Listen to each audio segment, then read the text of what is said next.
Hello everyone, আসসালামু আলাইকুম। আজকে চলে আসছি হযরত শাহ আসিফ মহিউদ্দিন শাহ রহমাতুল্লাহ আলাইহি দাখিল মাদ্রাসায়। তো আমি এখানে ক্লাস 1 থেকে একেবারে 10 পর্যন্ত পড়ছি আলহামদুলিল্লাহ। তো যেটা বলতেছিলাম আমি, মানে আমাদের কত দুর্ভাগ্য দেখেন, আমরা যখন 1 থেকে 10 পর্যন্ত পড়তেছি, সরি 1 থেকে যখন 4 পর্যন্ত পড়ছি, আমরা এই এই জায়গার মধ্যে এই জায়গার মধ্যে আমাদের হয়েছিল, এই ভেড়াঘর ছিল তখন, কি বলবো, বিল্ডিং ছিল না, কিন্তু আলহামদুলিল্লাহ আস্তে আস্তে ডেভেলপ হয়েছে। তো আমাদের এই মাদ্রাসার মধ্যে অনেক সুন্দর একটা পরিবেশ ছিল আলহামদুলিল্লাহ। 1 থেকে ক্লাস 10 পর্যন্ত আরো মহিউদ্দিন সাহেব আছে। এই মহিউদ্দিন শাহ রহমাতুল্লাহ আলাইহি হুজুর হচ্ছে যে গৌসে পাক আব্দুল কাদের জিলানী রাদিয়াল্লাহু তাআলা আনহুর ভাগিনা। তো আলহামদুলিল্লাহ যে মাদ্রাসার মধ্যে পড়তে পেরে, কারণ গৌসে পাকের ভাগিনার মাদ্রাসার মধ্যে পড়তে পারছি, এটাই অনেক বড় সৌভাগ্যের বিষয়। তো এখন যেখানে আছি আলহামদুলিল্লাহ জামিয়া আহমদিয়া সুন্নিয়া আলিয়া মাদ্রাসার মধ্যে আছি, অনেক ভাগ্যবান মনে করি নিজেকে। তো যেটা বলতেছিলাম, আসলে দেখেন এইখানে আমরা বের হওয়ার আগে এই প্রতিষ্ঠানের কোনো ডেভেলপ হয় নাই বলতে গেলে, কিন্তু আমরা যখন বেড়ে গেছি 2019 সালে যখন পরীক্ষা দিয়ে বেড়ে গেলাম, তখন দেখেন কি ডেভেলপ শুরু হয়ে গেছে আস্তে আস্তে। এই বিল্ডিংটা, এটা হচ্ছে নতুন ভবন ছিল, নতুন ভবনে অর্ধেক ভেঙে ফেলছে, কারণ এটা বলে 6 তলা ফাউন্ডেশন ছিল, তো 6 তলা করার জন্য। কিন্তু আমরা যখন ছিলাম তখন করে নাই, আমরা যখন বের হয়েছি, আসলে আমাদের 34 জন ফ্রেন্ড ছিলাম আমরা ক্লাস 1 থেকে একবারে 10 পর্যন্ত। তো আমাদের একটা দুর্ভাগ্য ছিল যে কি আমরা এখানে আমরা থাকা অবস্থায় কোনো ডেভেলপ হয় নাই, কোনো ইউনিক ভাবে কোনো কিছুই করে নাই।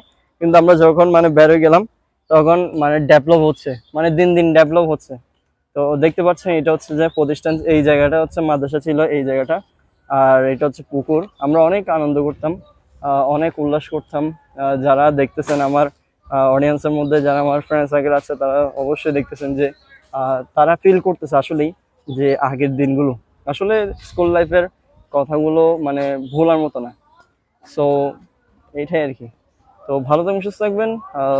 আমার নতুন ফিলিংস, আমার বলতে গেলে অনেক সুন্দর একটা মোমেন্ট ছিল এই হযরত শাহ আসিফ মহিউদ্দিন শাহ রহমাতুল্লাহ মাদ্রাসার মধ্যে দিন কাটানোরটা।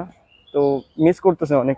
আসলে ছোটকালের দিনটা অনেক সুন্দর ছিল, অনেক আনন্দদায়ক ছিল। তো আপনারা যারা হযরত শাহ আসিফ মহিউদ্দিন শাহ রহমাতুল্লাহ আলাইহি মাদ্রাসার মধ্যে আসবেন, অবশ্যই নিয়ত নিয়ে আসবেন, কারণ গৌসে পাকের আওলাদের প্রতিষ্ঠানে আসবেন, গৌসে পাকের ভাগিনার মাদ্রাসার মধ্যে আসবেন, অনেক বড় সৌভাগ্যের বিষয়। যাই হোক, এটা হচ্ছে মাদ্রাসা মাঠ। এই মাঠের মধ্যে অনেক খেলাধুলা করতাম, অনেক আনন্দ উল্লাস করতাম। তো দিন চলে গেছে, আসলে 2019 সালটা মনে হচ্ছে যে এই গতকালকেই গেছে, এরকম মনে হচ্ছে। অনেক আনন্দদায়ক মুহূর্তটা ছিল, এই আর কি। আসলে সত্যি বলতে অনেক মিস করি দিনটা। মানে এইখানে চলাফেরা গুলো, এখানে সবাই ছিল একবার ফ্রেন্ডলি মতো।